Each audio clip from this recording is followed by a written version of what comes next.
I work with John at RISD and also in life.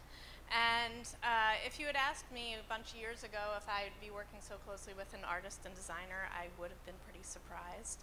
I was freshly out of business school working in Silicon Valley, and I loved being out there. I loved being out in the middle of how technology was going to impact society and watching the change happen there.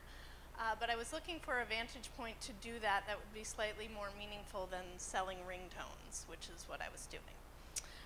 So when a job came up at the MIT Media Lab, I felt like, oh, that feels like it's about ideas. It feels like it's in the center of this change that I'm watching happen. So I moved back across the country and I started working for John there, and about a year and a half into that, RISD happened to John. So I followed him there, and here we are. And as Tina said, last summer we spent going through about 1,200 of John's tweets.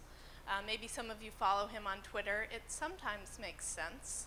And we were sitting in the president's house at RISD, which is hot and unair conditioned, and I was pregnant. And we were trying to make sense of all these tweets. And after going through them for a while, we found that they were actually saying something about what it means to be an artist and a designer and a leader. And so that's what we're here to talk to you about today. And John is going to take you through about, these are the tweets printed out. And so John's going to take you through about 6 different principles that we found kind of culling through this work about being an artist, designer, and a leader all at the same time. So thank you.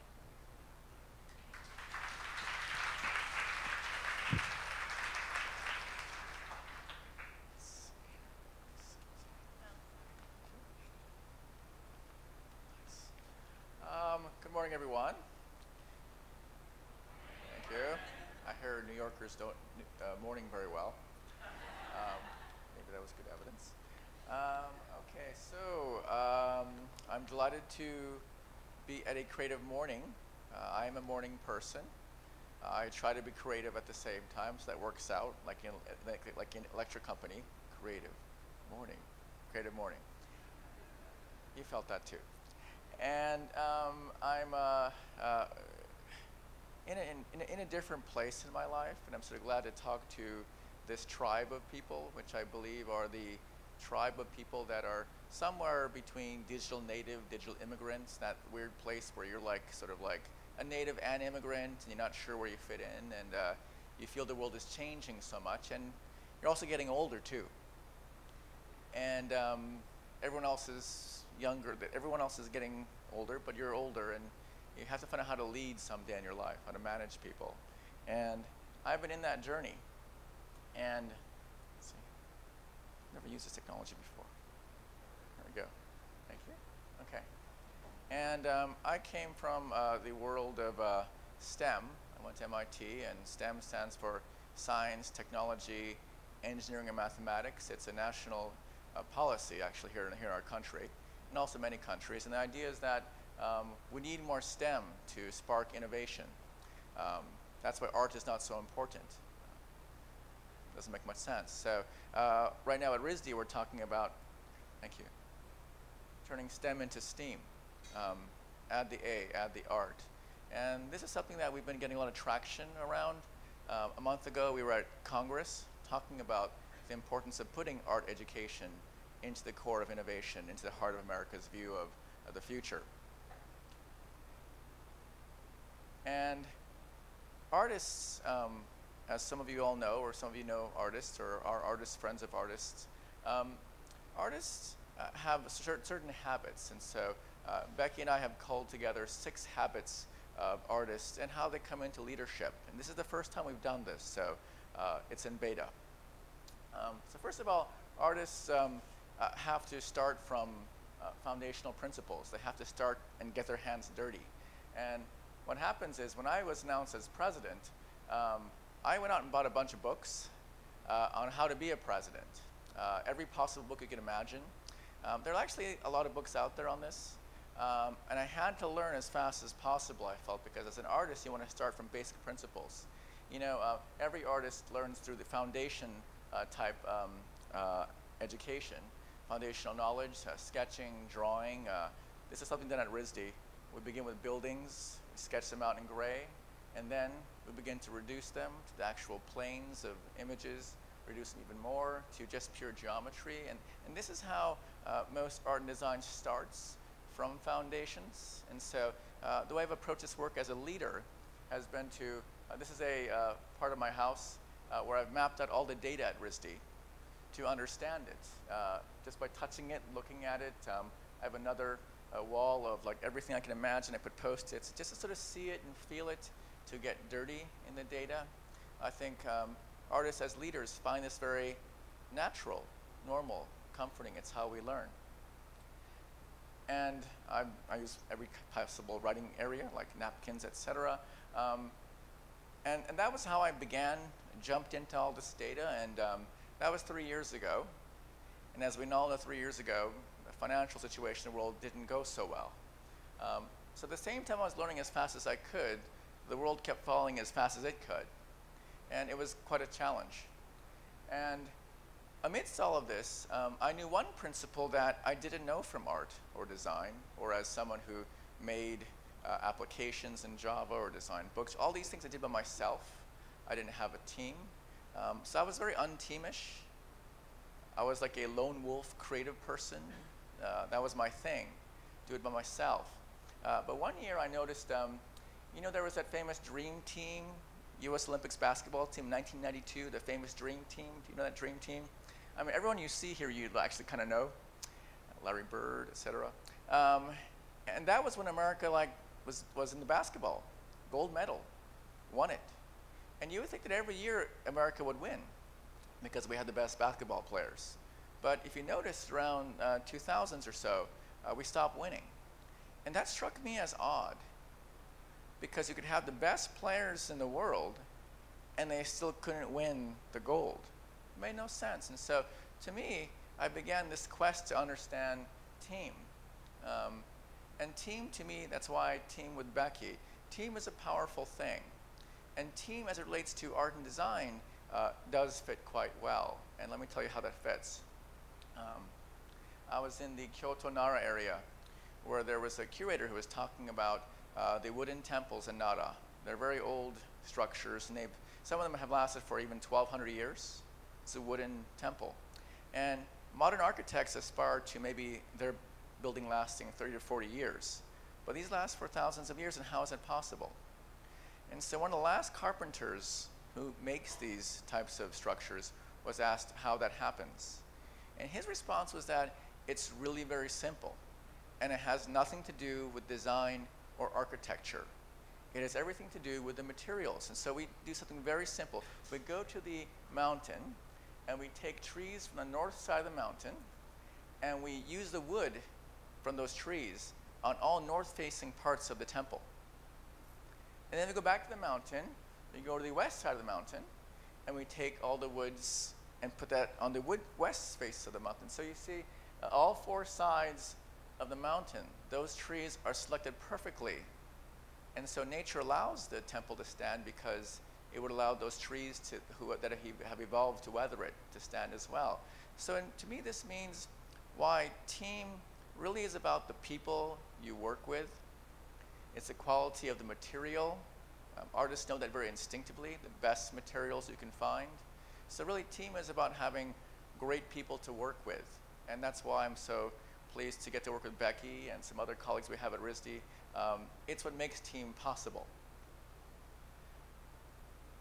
And artists in the context of leadership, I believe, are highly compatible because artists are always trying to sense something. They're trying to use their ESP, their special powers, to sense and feel the environment. I think of artists as kite makers. At MIT in 1996, I did an exercise in Java for students to make Java kites. On the left is a Java kite that you can shockwave push around. On the right is a kite, flying a kite from the kite's perspective. It's very cute. But what are these exemplifying? Exemplify how kites are things that help you see wind, see the wind. You know the wind's there, and with the kite, you get to see the wind.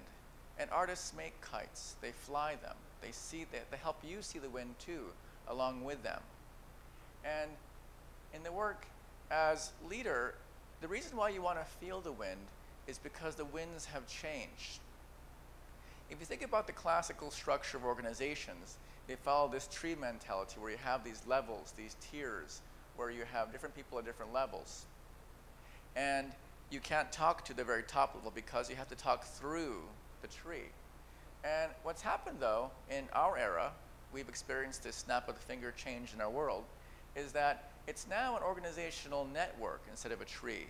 Now the line worker can friend the CEO, and everyone in between and side by side and up and down can all connect. And so we've gone from an organizational tree to a network, and so it's no longer in this vertical structure, it's in this horizontal structure really, where everything is mapped out and it's all exposed now. The network itself is what you can see or feel. And the network can only be felt by feeling it even more, by moving from this disorganized network to a more trans-organizational network. To see the network, to see the connections, to thicken them, thin them, choose them. That's the new organizational tree we're all living in. And it's a quite radical departure from just 10 or 20 years ago. And this wind is felt everywhere. And within this wind, more than ever, we need to take leaps, make change happen. And who knows better about change and taking risks than leaders? Leaders do it all the time. They do all, artists do all the time. Leaders do it sometimes. And artists with leaders can find a sort of a comfortable norm.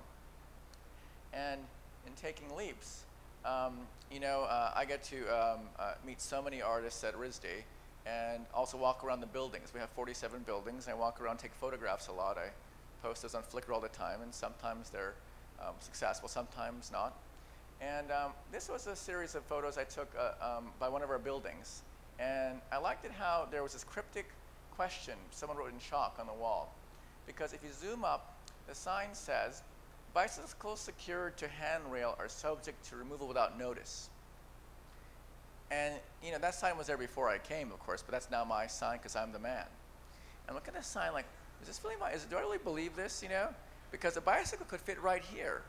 And so someone has asked the question, why? And I'm like, yeah, why? Why is this sign here, And then a week later, I was walking by this sign, and I discovered that there was a debate that happened. Why not? So these moments happen. Artists ask these questions. I think asking questions is a powerful part of why artists then take leaps, because they've asked the right question and know when to leap. And when you think about creativity, imagination, one of my friends, Patty Brennan, mapped out this wonderful hierarchy of creativity, of imagination, about how successively higher we change our view of what it means to be truly creative. At the very bottom, we have a reflex. Something happens to you, and you do something. It's not very creative. Above that, problem solving. You've got a situation. You make a workaround. Slightly more creative. Above that, creativity is where you're making new kinds of solutions, taking two problems, two solutions, rubbing them together, making a new solution. And at the very top, you have imagination, which is the most free, the most unbounded space. And what happens for leaders in general is that you're stuck actually at the very bottom of the pyramid. I'm sure you know this from day-to-day life. It just happened. Solve it now. Gotta solve it now. You gotta just figure it out. But in that place, you really can't be creative. And so leaders living in this space above is the real challenge, especially in this very complex, ever-changing world. And artists and designers live in this space so clearly and so elegantly. So I look to art as a way to inspire more leaders to think in this very important space, this vital space that is the most strategic space for leaders today. Yeah, so I'm not someone who ever thought of myself as a creative person, or certainly not as a visual person. When we sat down to write the book last summer, you know, I did it like I do anything else, which was I made a list and I plotted out how am I going to do this project, step 1, step 2, step 3, step 4. John opened InDesign and started laying out a page of the book with no words on it because he needed to feel it and he needed to see what it was going to look like in order to find his way into the content. So I think, you know, one thing that I've learned working closely with artists and designers, with John and with others at RISD, is that there's a real freedom in lowering the barrier to entry in executing on a project. And there's a real freedom in just kind of jumping in and not needing to know that it's going to be perfect before you start something. And for better or for worse, I think girls often fall into the trap of wanting it to be perfect or thinking that it needs to be. And I'm very much that kind of person, but I think that one thing we can learn from artists and designers is to just jump in and try.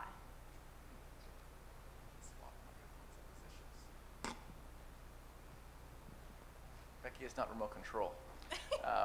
Okay, so Rocco Landesman, the new chairman of the National Endowment of the Arts, talks about how we often think of artists as risk takers and unafraid of failing. They fail hard, they fail a lot, and they're able to get over that.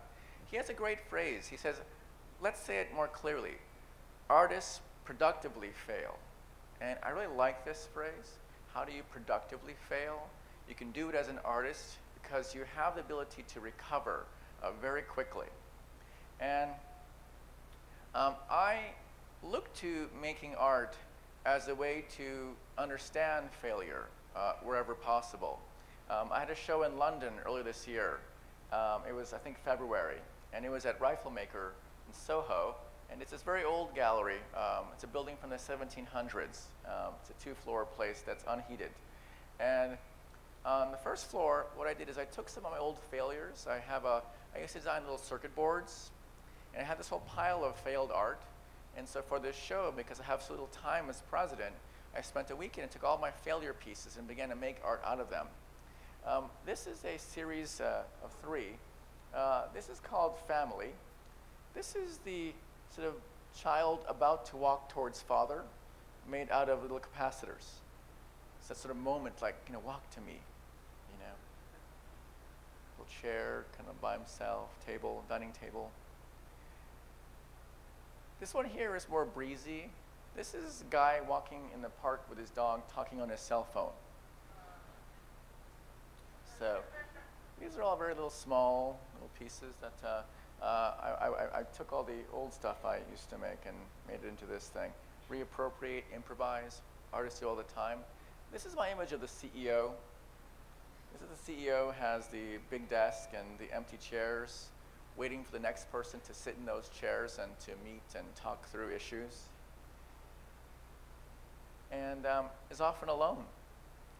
And in London, my friends who run this gallery, who are really crazy and wonderful, they said, I've got an idea. You'll come to London, and you're going to sit in a sandpit, and it's going to be great. So, you know, I got off the plane, you know, I arrived, and I was like, okay, what's going to happen? So here I was in a sandpit. What are we going to do? I don't know, but it's going to be great. And we've invited all of London. So what happened is anyone in London could sign up for a 10-minute appointment with me for 4 days, 6 hours a day straight.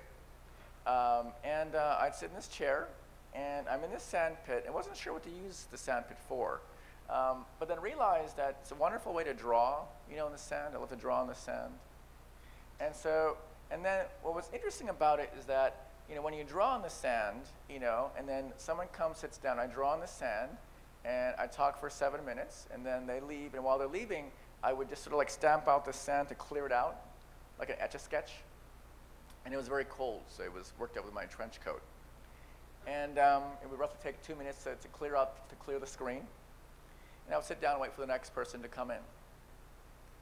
And people, all kinds of people showed up. People of all ages, really.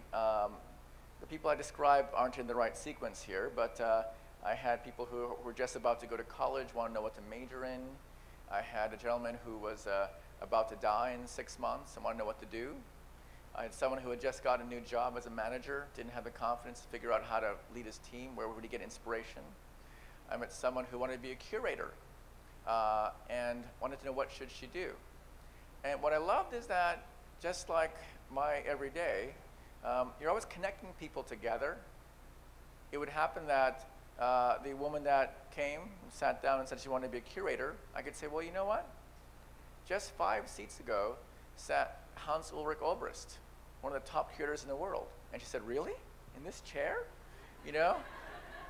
Or like this person was looking for a thesis topic, and I said, oh, actually, like, you know, yesterday someone sat there that had the topic you were looking for.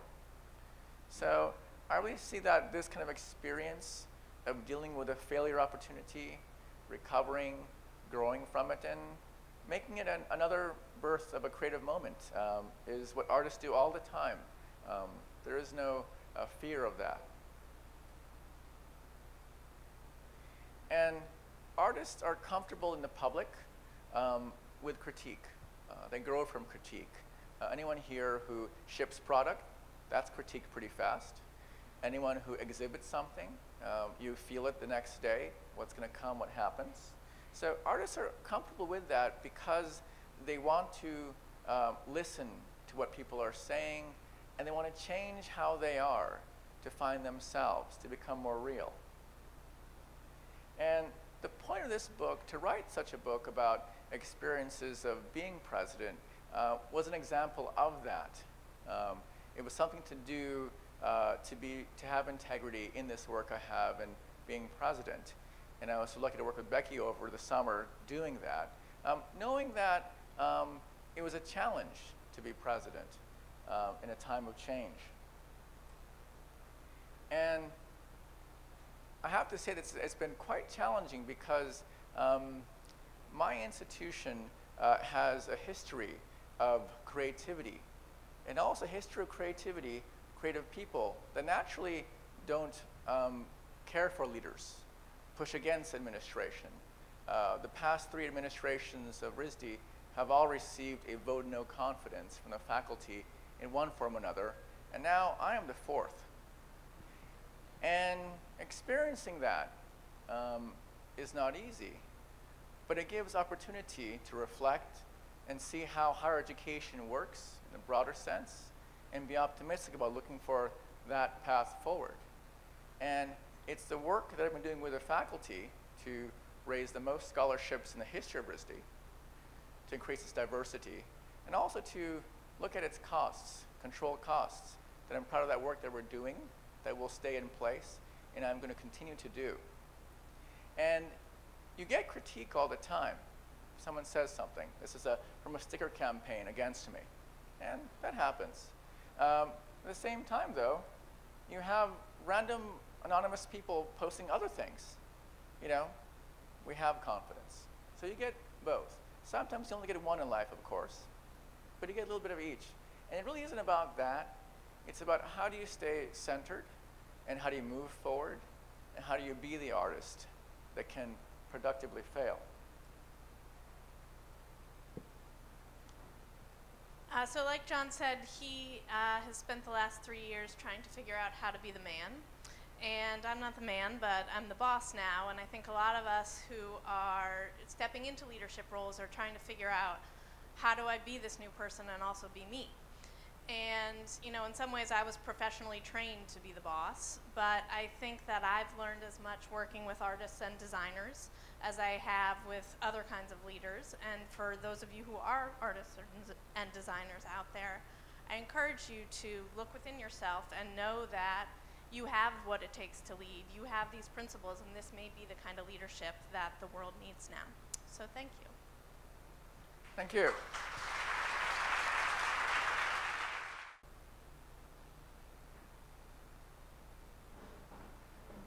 It's Q&A time. Woo. There we go. Yes, red shirt. Question is, do you regret taking on the role of RISD, and are other days that you might regret it? I actually have no regrets because I was at MIT and I saw that every year nothing was really changing in the world. I saw that technology made things smaller, cheaper, faster, larger, but essentially the same. And I could feel that art, culture were really falling behind, not having a voice, finding a place and all that. And so by being president of RISD, I can help to stand for creativity, for creative people in this very awkward time of the world. Because now more than ever, as you know, because STEM is so important for a national innovation agenda, we're removing art classes, physical education, all these things that are optional, really, quote unquote optional, are being removed from education. What does that mean? It means that our country will be as innovative as Singapore is or was or is trying to get out of, really, by being a test-taking nation. So I am overjoyed that I can help to represent the creative folks in the world who need this voice more than ever, not just RISD people, artists and designers writ large. Yes, over there.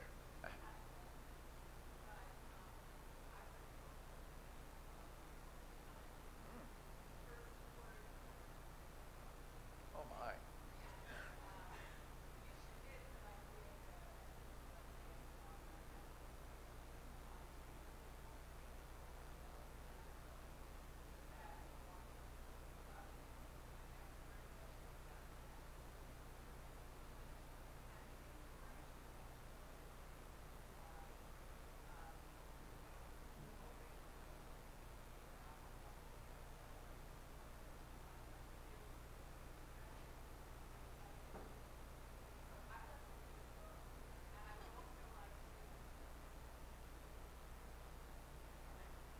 I like to talk in the open.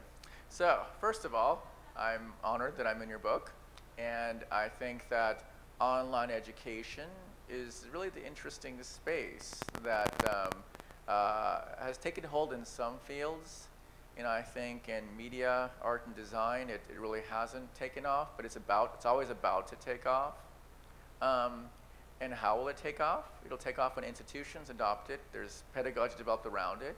But I'm also a firm believer that these kinds of things will not take off unless policy changes nationally, internationally, around how we view things like media design in general or online education in general. Let me give an example.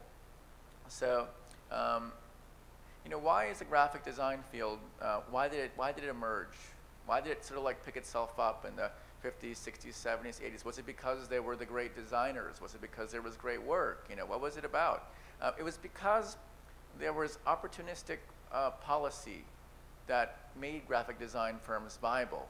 It was policies by publicly traded firms to legally compliant, to be compliant, to have annual reports, printed annual reports. Paper companies did well, and graphic design firms suddenly had steady work, valid work, high-priced work. And how that happened? It happened because there was a policy in place to make that a requirement, need that. Can you imagine what would happen if all publicly traded companies required having interactive annual reports? How the field would change? So those kind of policies, I'm curious about how do you move into place. But what happens is because policymakers are still stuck in physical space. Witness the whole confusion about the Amazon.com sales tax issues. Like, is it physical? Is it real? Is it whatever? Because all our laws are still stuck in this transition as well, and also our lawmakers. So how do we accelerate change? I believe at the massive scale is somehow looking at policy, educational policy in particular. So I'm curious of talking with you about that. Back there, hand with a shadow.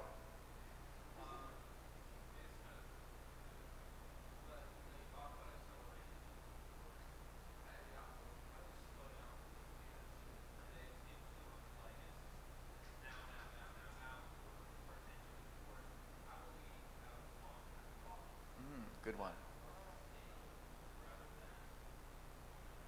Good. Okay. That was not a typical question. So, person in shadow, you're not typical. because I can only see you in shadow. I agree with you that things are moving too fast. But the question is, are they moving in too fast in the places we want them to move fast? So that's my first point. I'd like policy to change faster. I'd like contemplation to also be in place as well. Contemplation, areas of reflection, historically existed in education, in academia, as a chance to make that happen. And I think that because higher education is so strapped to produce, to create, to do all these things, it's hard to find that space, making that space. I have no idea how to design more free time and more free space to think. I think it is the ultimate challenge. I don't know that answer, but if you can find that man in shadow, I think we should find that. But seriously, I think being conscious of that is so critical. How do you find that reflection space? For instance, I go on vacation, and I turn everything off. And that is the best time of my life, really. So I shut everything off. I create spaces to afford to turn myself off. Not like everybody, you know, my devices and stuff like that, to reflect and read. So make that space. It's all about how you manage your time. Organizing time is the key. I read a great book on, by an OCD person on how to manage time, so this could be useful. Helped me. Think of this way. So you have a cluttered desk, right? So how do you clean it up? How do you clean up your desk? You throw stuff away. Piles. So you have piles, and sometimes you formalize a pile as something called a box. A box, a container, right? And so you make containers for all your things, and you throw away that which you don't need, that doesn't go in the containers. And so her last name was Morgenstern, is the author. She writes how, think of all your time, think of that hour chart from 6 a.m. to 6 p.m., Monday, Tuesday, Wednesday, Thursday, Friday, Saturday, Sunday. Think of it actually as those are all drawers of time. And imagine how you can begin to label those drawers of time. It's a wonderful picture. And when you do that, you can make a drawer of time, 1 hour or something, for reflection, and begin to expand that. But that's control of time. So my answer would be to control time somehow and have a steady job as well. Yeah. More questions? Yes, over there.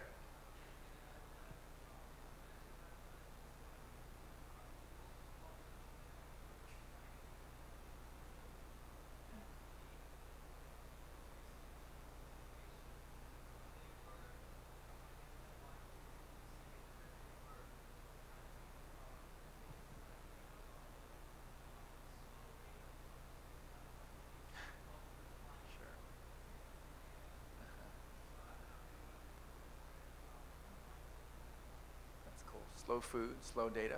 So that's, the answer is always in the room somewhere. Okay, go back to work back there, up there at the balcony.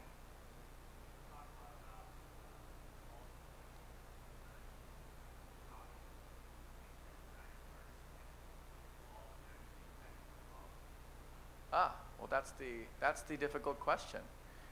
It's the question that we've begun to address. Because in Rhode Island, we have the advantage of being a very teeny tiny state. And every state gets 2 senators.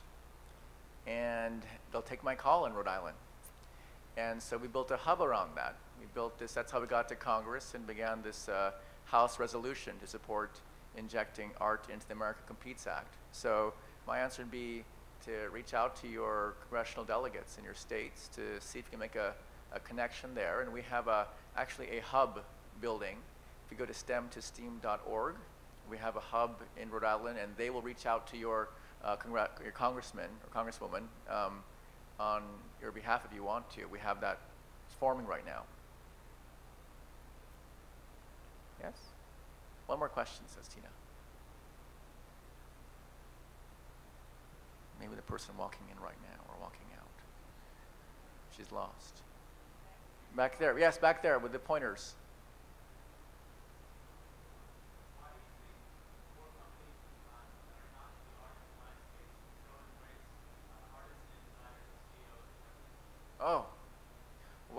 think that more companies don't, in the for-profit sector, don't embrace artists and designers as CEOs. It turns out there's quite a few actually out there. They just don't say that they are. You know, Carl Bass, the CEO of Autodesk, is an artist. I think I met the CEO of 7-Eleven. That one was also an artist. And so there are many out there, but they're not many out there actually. They're not numerous, you know. And I think that with this work I'm doing with Becky, it's to make it more conscious. Because by making it more conscious, by making a kite and flying it in the air, it begins to sort of like take float. And I'm just so delighted that recently, just want to share with you some really good news, this little group here, that the World Economic Forum has taken interest in this kind of work, which is a network of leaders that I see hope that this kind of thinking can permeate even better. So I'm hopeful, and I'm thankful that Tina does these creative morning things. Thank you.